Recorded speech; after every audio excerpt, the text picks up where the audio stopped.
You that because we want to drill down deep on the power of purpose. Do you know your purpose? Here is the text. John 21:15.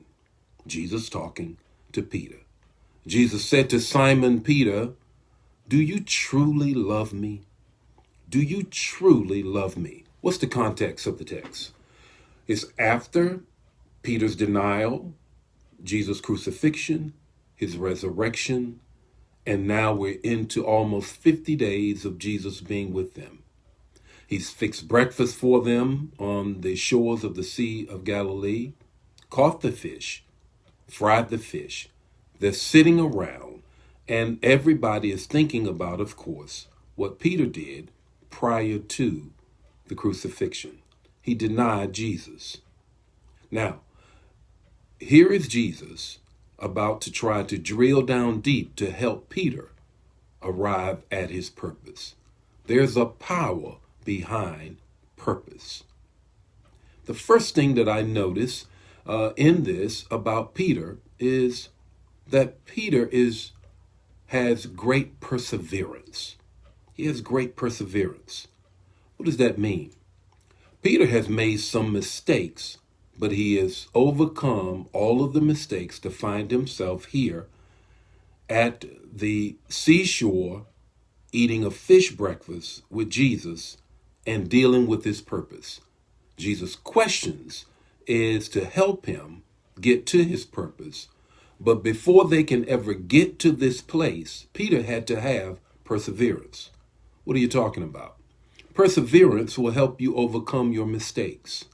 When you're trying to get to your purpose in life, you're going to make mistakes. Let's just count down a few of Peter's. He walked on water, then he sank because he looked at the noise and didn't keep his eyes on Jesus.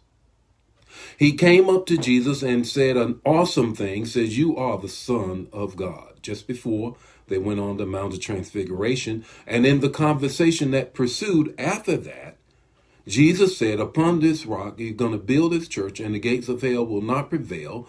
He says, you got the question right, Peter. But notice, in order to get to your purpose, you're going to make mistakes. So in that, he then reaches out and grabs Jesus and says, "This is not going to happen to you." When Jesus said, "Look, I'm going to be crucified." And then Jesus turned to Peter and said, "Look, you get behind me, Satan." In the same chapter, within the same verses, if you're going to get to your purpose, you're going to have to persevere past your mistakes. They get on the Mount of Transfiguration. What does he do? He makes more mistakes. He says, "Look, can we just make some tents here, some tabernacles so we can stay?" Nah, Peter, it's not going to happen like that. In order for you to get to your purpose, you're going to have to persevere past your mistakes. He gets to the denial. He persevered past his mistakes.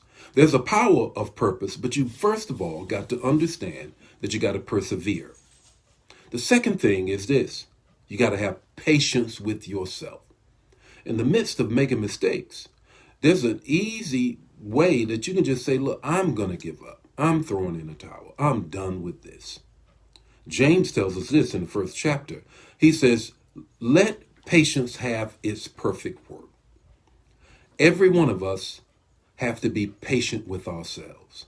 If you're ever going to reach the power of purpose, understand there's going to make some mistakes, and therefore you got to be patient with yourself. Jesus is. He's patient with you. He stays right there with you. Remember the prodigal son? The prodigal son messed up so bad, got everything that was owed to him, spent it all with all kind of living because he was trying to find his purpose. He tried to find his purpose. Now, I want you to grab something here with the story of the prodigal son. When he asked for his living, he really asked for his father to die, because the only way he can get what is owed him, or what all his living, everything that he's supposed to get from the heir of being the son of the father, his father has to be deceased. So when he asked that, in a way he was saying, "Go ahead and die, Dad. I want my money. I need to find my purpose." And when he comes to himself, notice when he comes to himself, he's gone through all kinds of things. And when he says, I can be no more than a servant in my dad's household, when he comes back, the father, here's the point, the father is patient with him. So be patient with yourself in pursuit of your purpose, because there's power with your purpose. Here's the third thing. Jesus will make your purpose plain. Let's circle back. Let's go back to the text. In the 21st chapter of John, it's the closing out of the Gospels. And what do we find? This conversation between Jesus and the disciples. He asked Peter 3 times, Peter, do you love me?